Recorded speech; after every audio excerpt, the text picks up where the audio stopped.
and be a part of our Black History Month presentation. So we are eternally grateful and excited to have all three of them on our platform this evening. So we've got Kate, who's a counsellor and a psychotherapist, and Kate is based down south, so that's Kate Megase.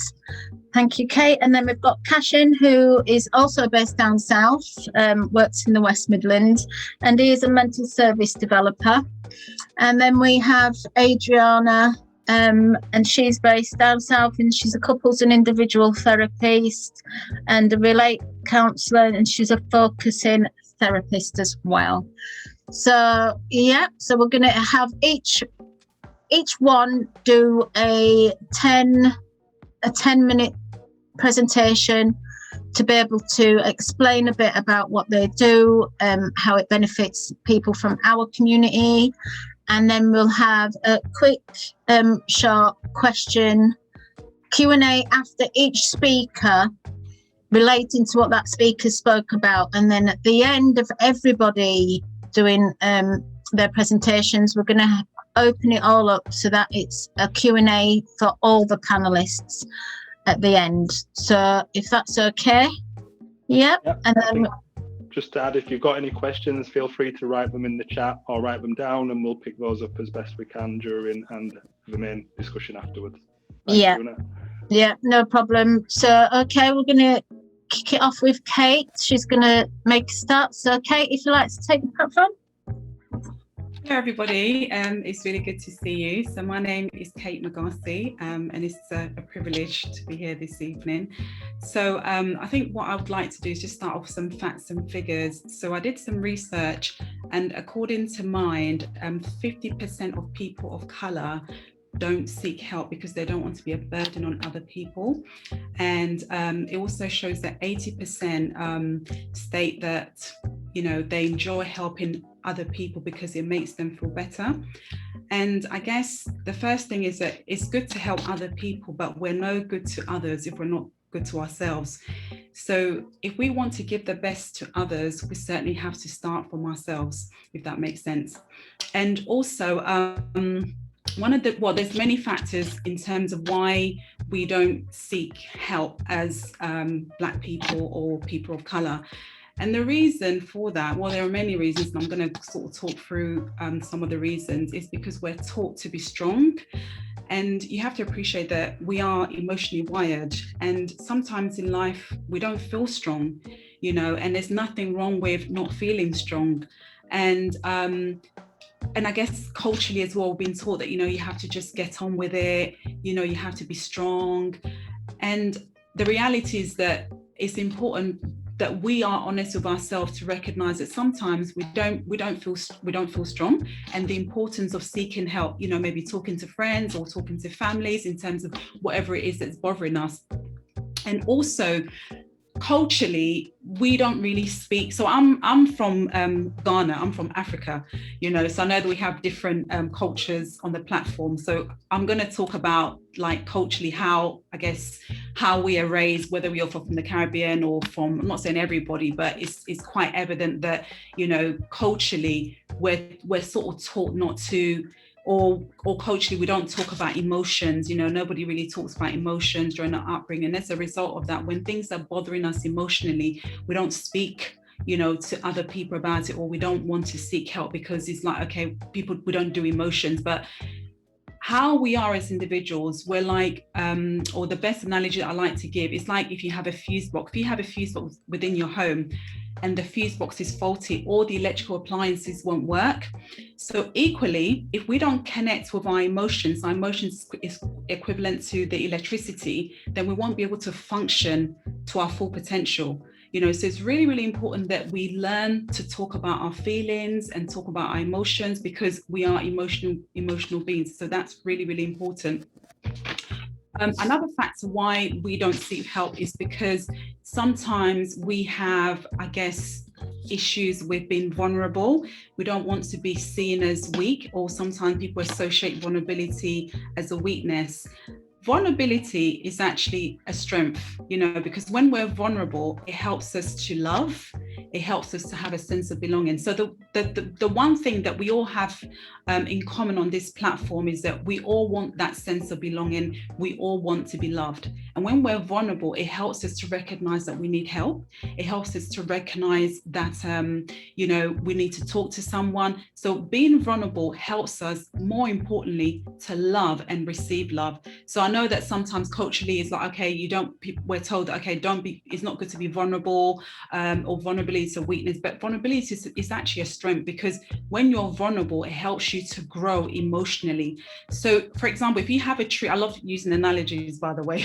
So if you have a tree, and when a tree shakes, that's the shaking represents vulnerability. So when a tree does not shake in a storm, it breaks. And that's how, in extreme cases, that's how people have a nervous breakdown. So I just want to encourage you that if ever you're feeling low or feeling vulnerable, it's okay, because that's what's going to help you to connect. That's what's going to help you to love. And I guess the other factor is that there is a lot of stigma that's associated with mental health from many years ago.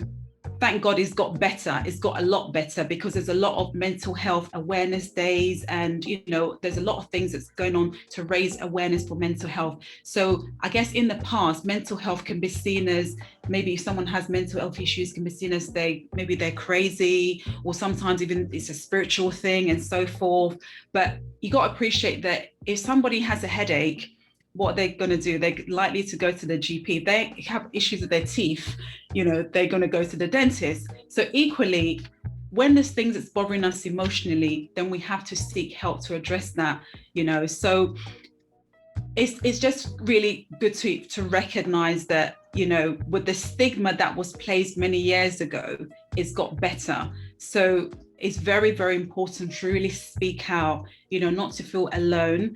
As sad as the George Floyd incident was, it was a very sad and traumatic situation, but it's really changed the way people of color now approach therapy. What happened after the George Floyd incident, I personally recognized that my clientele changed. There was more Black people accessing therapy. There are more organizations providing support for Black people.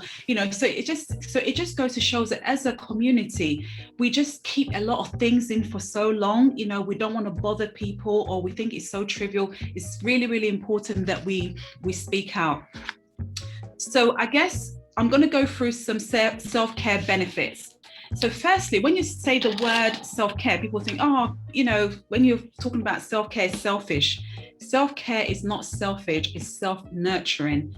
And when we care about ourselves, it helps us to boost our self-esteem. So that means that it helps us to feel good about ourselves. It helps us to have a more positive relationship with ourselves. So it's really, really important, to apply self-care. And one of the ways that we can do that, I love to create a happy list. So you can just list a list of things that you love doing. So if you love watching movies, if you love reading a book or talking to your friends or whatever it is, and the days that you're feeling a bit low, think, okay, what can I pick for my happy list? Or you can even create a self-care toolbox where, for example, you can get like a shoebox and write all the different activities that you can do or you want to do, put it in a shoebox, and then just pick out one of the, cards or whatever it is from the shoebox and just implement that to ensure that you take care of yourself. Because when we take care of ourselves, it really does help us to, minimize issues with stress, anxiety, even depression, and so forth. So it's really, really, really important that, we really take care of ourselves. And I think one of the main things as well, when it comes to self-care, is sometimes just say no. There's a saying that sometimes you have to say no to others and say yes to yourself. So self-care is not selfish, it's definitely self-nurturing. And what we've had to do recently, a lot of people have been forced to stay in their home. And what happens is that when we're at home, for some reason, we just think more because we don't have things in place that's going to distract us. Say, for example, if someone's going into work, they're thinking, okay, I have to get up at 6 o'clock. I have to catch a train. When they leave their house, they're looking at people, they get on the train, there's things in place throughout the day that's going to distract you. But when you're at home, you're more fixated on your problems. So one of the ways to avoid overthinking will be actually journaling, just writing things down, because it's scientifically proven that the average person has 6,200 thoughts a day. That's a lot of thinking in a day. So it's just sometimes just good to get out. If you find that things are just getting too much, just ensure that, you write it down. But most importantly, when it comes to self-care, is having some quality time by yourself, creating some me time, not too much time alone, because you don't want to don't want to you don't want to isolate yourself, but having some me time, because one of the most important relationships you can have on this planet other than God is the one with yourself. So it's better to invest in that relationship. So that's me. Okay, I'll finish. Okay. Thank you. Thanks, That was amazing. Loved it. Thank you very much. So I don't know if anyone's got any questions. I know I've got a couple, but yeah, if anybody's got any questions that they'd like to ask. Kate? Okay, Kate. What I would like to ask is, if for somebody who suffers from racial trauma a lot, like constantly being watched when they go into stores, or accused of stealing, because I'm followed around supermarkets by the security guy. I actually take them on a little journey, because I think it's hilarious sometimes, but sometimes it's quite annoying. And I actually got accused of stealing once some tea bags. I had a big bag of tea bags in my hand, and a lady accused me of stealing these tea bags when I blatantly walked in the store with them, and it just gets to a point, and I'm nearly 50 now, it gets to a point where, will that ever stop? So it puts me in that mindset of, I don't really want to go into the store because I'm going to be racially profiled. So I try to limit the amount of times I go into stores for that reason. So, how could I get, so is there somewhere that I could give myself some work to do at home to be able to cope with that, to get over that maybe? Okay, I guess the reality is that, racism does exist, and it has been around for a very long time. So it's just being aware that it does exist. But I think the key thing is that you cannot deprive yourself from living your life to the full potential because of the people. Because say, for example, you decided not to go to a shop as much. That means you're living your life for another person. And subconsciously, what will happen is that you're subconsciously creating negative core beliefs about yourself of not being good enough. Because don't forget, already, society is saying that we're not good enough. So why do you want to live your life as if you're not good enough? You have to accept that you are good enough. Does that make sense? So the point I'm trying to make is that, yes, we know it exists, but at the same time, it doesn't define who we are. If you want to go to the shop 5 times a day, go to the shop. Does that make sense? And I think the key thing as well is about making our presence known, and what I mean by that is that not suffering in silence. Like sometimes, say for example, if you were to approach, I don't know, the security guard, sometimes they may perceive us all being aggressive or whatever. You have rights as a human being. You have to speak. I think the key thing here is just ensuring that what people are saying, you don't actually act that out of not being good enough. You have to believe that you're good enough. People will respond to you how you see yourself. Racism does exist, and there's not really very much we can do. But at the same time, we have to believe in who we are as individuals. Thank you for the answer. That's great. Yeah. That's really good. Okay, we've got Corinne now. That's got a hand up. Corinne. Yeah. There you go, Corinne. Hi. Thanks, Kate. Yeah, that was really nice. In a previous life, I was a resilience development worker, and I used to work with people over 50, etc., helping people too, like you say, build up their resilience and be able to give themselves, look positively on themselves, give yourself a chance, be kind to yourself is one of the things that we used to work on. And like you say, a good way, a really good starting point, especially for people who are, as you're getting on in age, is think about what you used to enjoy doing. That's always a good way in too. And the hobbies you used to do that you don't do anymore, pick and choose. We've always got choices. Things like, if you feel that you are not being treated fairly in certain shops and stores, I always say to people, you have choices. Go to the shops that you enjoy going to. So, you could start like that, and not to overthink things, as you said, Kate. Yeah, with so many thoughts going around in your head, the whole thing about being kind to yourself, mindfulness comes into it as well.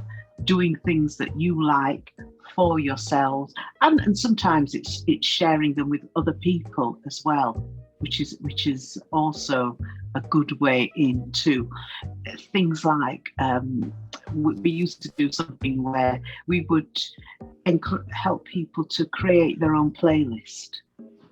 Music it's worldwide. Every nation on earth has forms of music, and if you create your own playlist that you can go back to, that is something which will help to cheer you up and brings positivity to your life as well.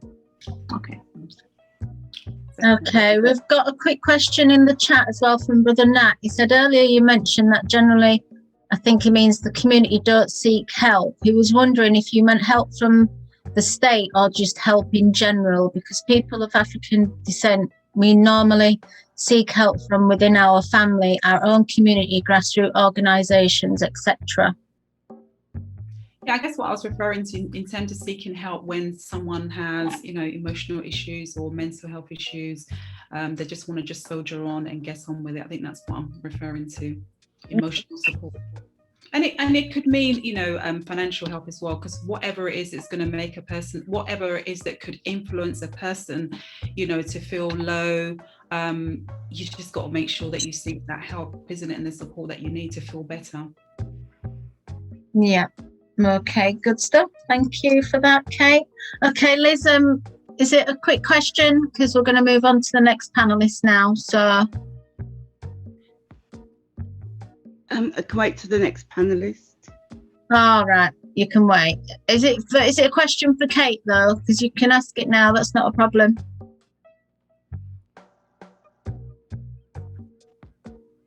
It's okay. Sorry, I was just trying to unmute. It's okay. Thank you, Kate, for that. But I'm sure we're going to carry on covering these subjects. Thank you. No problem, Liz. Okay.